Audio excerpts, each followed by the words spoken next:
नमस्कार साथियों, स्वागत है आप लोगों का गुरुकुल स्टडी अड्डा में। साथियों, आज मैं आप लोगों के लिए कक्षा 8 हिंदी का संदर्भ सहित व्याख्या लेकर के आया हूं।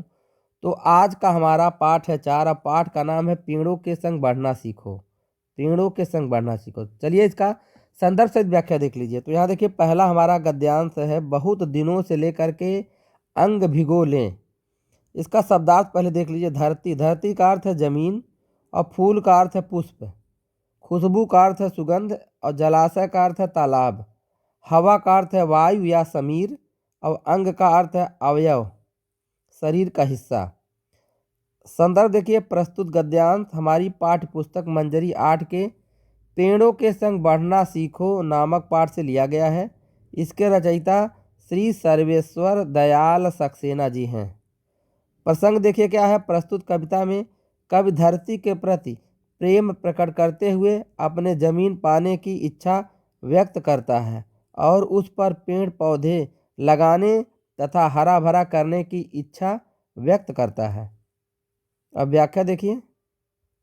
व्याख्या है, कवि कहता है कि मेरी इच्छा है मेरे पास एक ज़मीन हो जिस पर वह पेड़ पौधे बाग लगाना चाहता है, जिसमें बहुत सारे तरह तरह के फल तथा फूल लगे हों, तथा इन सब के साथ चिड़िया बाग में चहचहाती रहे और बाग में फूलों की खुशबू फैली हो, तथा बाग में एक जलाशय भी हो।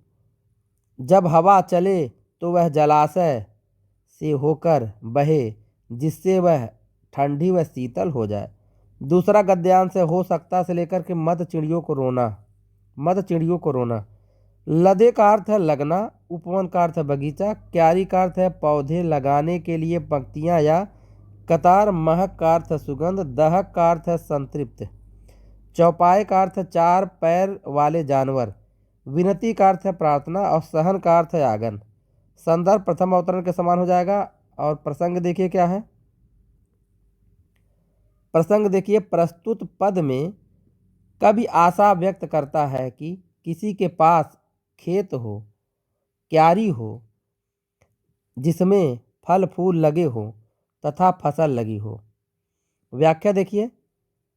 प्रस्तुत पद्यांश में कवि कहता है कि हो सकता है कि आपके पास अपनी जमीन हो जिसमें फूलों व फलों से लदे बाग बगीचे हो, और ऐसी जमीन हो जिस पर कुछ लगा न हो, जो खाली हो सकता है कि उसमें छोटी छोटी क्यारियां बनी हो जो फूलों से महक रही हो।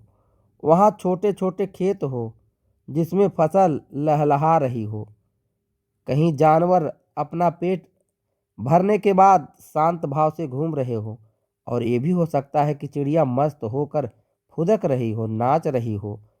अब कवि कहता है, हे विधाता, इस सुखमय धरती को कभी खत्म न होने देना, अर्थात पेड़ों को कटने मत देना, क्योंकि ये सब जो फल फूल, शांत जानवर, चहकती चिड़िया सब हरे भरे पेड़ों से ही हैं। आप चिड़ियों को कभी रोने मत देना, अर्थात कभी इन्हें कष्ट ना होने देना, क्योंकि बिना पेड़ के ये नष्ट हो जाएंगी। इसके बाद यहाँ देखिए तीसरा गद्यांश है, एक एक से लेकर के बांट रही है। शब्दार्थ देखिए, पत्ती, पत्ती का अर्थ है पत्र, शाखे, शाखे का अर्थ है डालियाँ, शिशु का अर्थ है बालक, इतराना का अर्थ है इठलाना, और संग का अर्थ है साथी, दुष्कर्म का अर्थ है बुरे कार्य, सभ्यता का अर्थ है जमाना, आज के लोग, और जहर का अर्थ है विष। संदर्भ प्रथम अवतरण के समान। प्रसंग देखिए, प्रस्तुत पद्यांश में कवि पेड़ों के कटने के लिए दुखी होते हैं और पेड़ों की तुलना बच्चों से करते हैं, और पेड़ों को मानव सभ्यता का अभिन्न अंग बताते हुए पेड़ों के महत्व को बताते हैं। इसके बाद यहाँ देखिए व्याख्या देख लीजिए। प्रस्तुत पद्यांश में कवि पेड़ों के कटने पर दुखी होकर कहता है कि पेड़ों के एक एक पत्ते पर लोगों के, समाज के तथा पशु पक्षियों के सपने होते हैं, और जब पेड़ कटते हैं तो उनके सपने टूट जाते हैं और इसलिए वे रोते दुखी होते हैं। हमें पेड़ लगने पर, उनके बढ़ने पर खुश होना चाहिए, क्योंकि ये पेड़ जाने किस किस के सपने को सजोए हुए हैं। अर्थात कवि सीख देते हैं कि पेड़ों को काटना नहीं चाहिए। कवि कहता है कि पेड़ और बच्चे एक समान होते हैं, वे सब और हरा भरा रखते हैं, सबको खुशी प्रदान करते हैं। जो इस बात को नहीं समझ पाते वे अपनी करनी को भोगते हैं, अनेक परेशानियों का सामना करते हैं।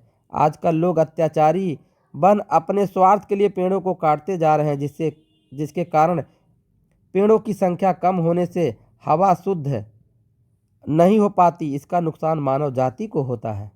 तो इसी के साथ ही वीडियो समाप्त हो रहा है। वीडियो पसंद आया तो लाइक कीजिए।